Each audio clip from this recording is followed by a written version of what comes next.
Hello, I'm Dr. Paul Hatherley. I'm the director of the Center for Mental and Emotional Development in La Jolla, California. And today's talk is going to be on how to create truly intimate and genuinely satisfying romantic relationships. This has been a favorite subject of people for a long time. It's the subject that creates romantic stories that we all love to watch in movies, read about in books, magazines.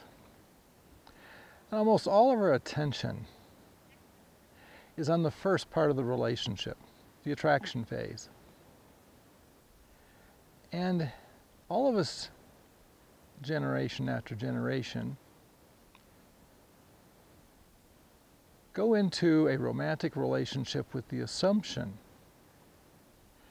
that if we are passionately attracted and it feels like we found our soulmate, then that's all we need. Now the truth is, how a relationship begins is important, and we need to begin with some of that innocent, or maybe not so innocent, passion and fire. If you ever wondered where that passion and fire comes from, obviously it comes from hunger. Sometimes it's hunger that's just simply lust. Sometimes it's a desire for security or loneliness and a desire for companionship. But all that initial fire and passion that we often experience in the beginning of romantic relationships is a direct consequence of us being hungry.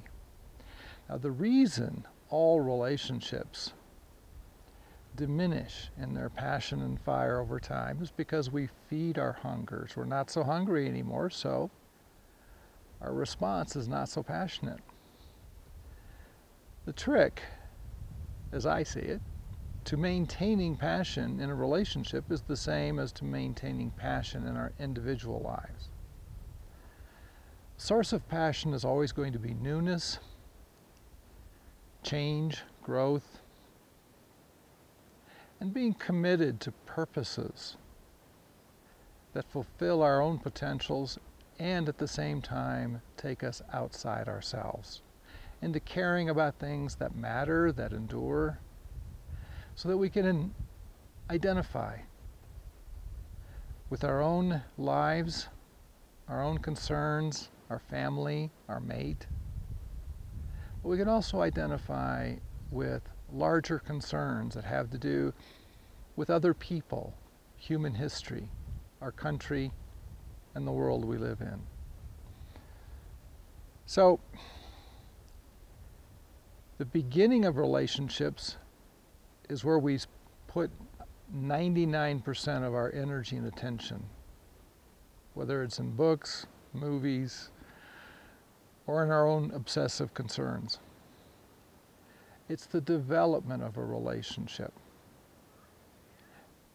Just as it is the development of our individual lives that makes the difference between a relationship that's going to be satisfying and passionate and connected over time, and one that isn't, one that's going to diminish over time. As everybody gets used to each other, there's no change, there's no development, there's no inspiring purpose for people to grow into. So how do we develop in a relationship? Well, we learn how to grow ourselves, grow internally in our understanding. Requires that we develop our minds so we can make accurate and objective observations, ask intelligent questions so we can explore a topic in depth and in detail, use our reason to understand needs, wants, purposes, motivations, choices, and behaviors. Those are the elements of a person's perspective. And in growing ourselves, then we learn how to feed our own needs, internally and externally, And our purpose is to use the abundance of energy and understanding that we create to actually care about, give to, and love life, our own lives, another person, our mate, our children, family, the family of human beings, and nature. So, growing requires development.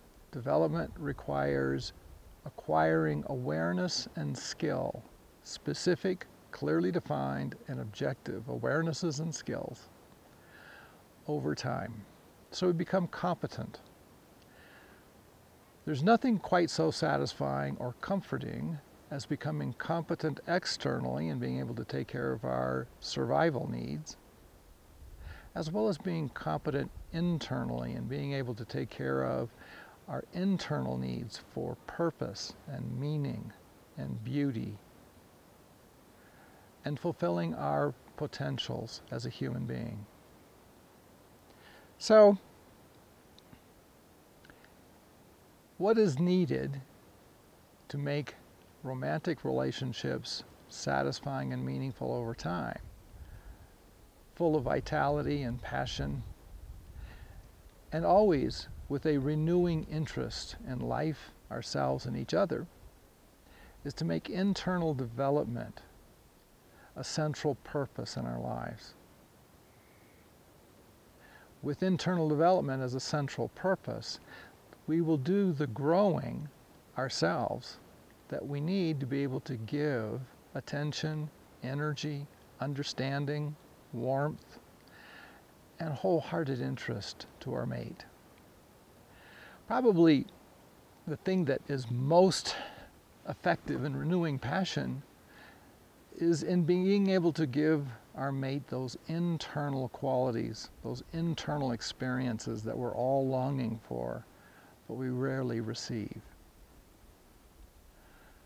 And then, on top of growing and giving, we need to add sharing.